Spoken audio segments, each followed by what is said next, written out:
Bouncer নিয়ে কেন হবে তৃণমূল শ্রমিক সংগঠনের বৈঠক? শুক্রবার রাতে এই প্রশ্ন ঘিরেই ধুন্ধুমার কাণ্ড ঘটে দুর্গাপুরের দেশবন্ধু ভবনে। ইস্পাত কারখানা শ্রমিকদের বোনাস সংক্রান্ত বিষয় নিয়ে বৈঠক ডাকা হয় তৃণমূল শ্রমিক সংগঠনের তরফে। অভিযোগ, আইএনটিটিইউসি অনুমোদিত স্থায়ী কর্মী ইউনিয়নের সহ সম্পাদক স্নেহাশিস ঘোষকে বাদ দিয়েই ডাকা হয় বৈঠক। এছাড়াও বহিরাগতদের নিয়ে বৈঠক ডাকার অভিযোগ ওঠে তৃণমূল কোর কমিটির নেতা মানস অধিকারী ও তার অনুগামী অমর শঙ্কর দাসের দিকে।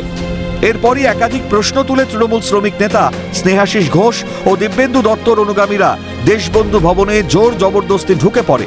শুরু হয় দুপক্ষের বচসা, হাতাহাতি, ভণ্ডুল হয়ে যায় মিটিং। পরবর্তীতে হাতাহাতি ও ধস্তাধস্তির ভিডিও ভাইরাল হয় সোশ্যাল মিডিয়ায়। আমাদের এখন যেটা মনে হচ্ছে যে তারা গোষ্ঠীদ্বন্দ্বের করতে চাইছেন এবং সাধারণ মানুষকে গোষ্ঠীদ্বন্দ্বের শিকার হতে বাধ্য করেছে। আমরা সেটা জানি না, আমরা জানতামই না। মিটিং ডাকা হয়েছে, পরবর্তীকালে আমরা জানতে পারি, জেনে আজকে আমরা এখানে এসেছি। আমরা জানি না, আমাদেরকে জানানো হয়নি। আমরা দেখেছি মানুষ বিভ্রান্ত হয়ে ছুটে আসছে এখানে। কি না বোনাসে আলোচনা হবে? আরে বোনাসে আলোচনার জন্য কোর কমিটির যিনি প্রেসিডেন্ট মাননীয় সাংসদ ঋতব্রত বন্দ্যোপাধ্যায়, তার নেতৃত্বে বোনাস আলোচনা করবেন ডিএসসি ম্যানেজমেন্টের সঙ্গে। এখানে যারা ডেকেছে তারা কে? শুনুন, ভেস্তে আমরা দিইনি। মানুষ বুঝতে পেরে গেছে যে আমরা এখানে এসেছি, বিভ্রান্ত হয়ে এসেছি, বিচলিত হয়ে এসেছি। অতএব এই মিটিংটা যে ঠিক জায়গায় যারা ডেকেছে তারা আমাদেরকে বিভ্রান্ত করবার জন্য ডেকেছে। অতএব তারা আস্তে আস্তে চলে গেছে। আমরা কোনো সম্পূর্ণ ভিত্তিহীন অভিযোগ, পাল্টা দাবি তৃণমূল কোর কমিটির নেতা মানস অধিকারী। না, এটা সম্পূর্ণ মিথ্যে অভিযোগ।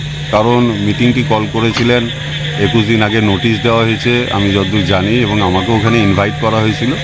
তো এটা বিভ্রান্তিকর অভিযোগ। কারণ দীর্ঘদিন ইউনিয়নের কোনো কনফারেন্স হয়নি। দীর্ঘদিন ধরে আমাদের প্রেসিডেন্ট মারা গিয়েছিলেন, ডিএসপিএমইউ, তার জন্য সেই জায়গায় সভাপতি নিয়োগ হয়নি।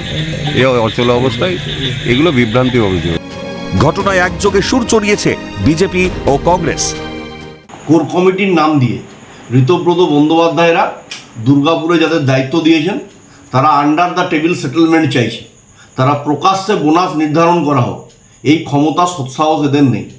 এরা সর্বত্র সিন্ডিকেট রাজ তৈরি করেছে।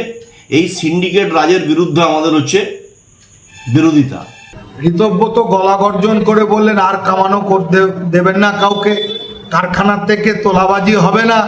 এখন তার টিম তোলাবাজি তুলতে শুরু করছে। স্বভাবতই দুটো গ্রুপের সংঘাত হচ্ছে এবং এটা হবে, এটা তো হবারই ছিল। এখন দেখার শ্রমিকদের স্বার্থে কতদিনে পদক্ষেপ নেওয়া হয় প্রশাসনের তরফে। দুর্গাপুর থেকে রাজেশ সেনগুপ্ত রিপোর্ট, ক্যালকাটা নিউজ।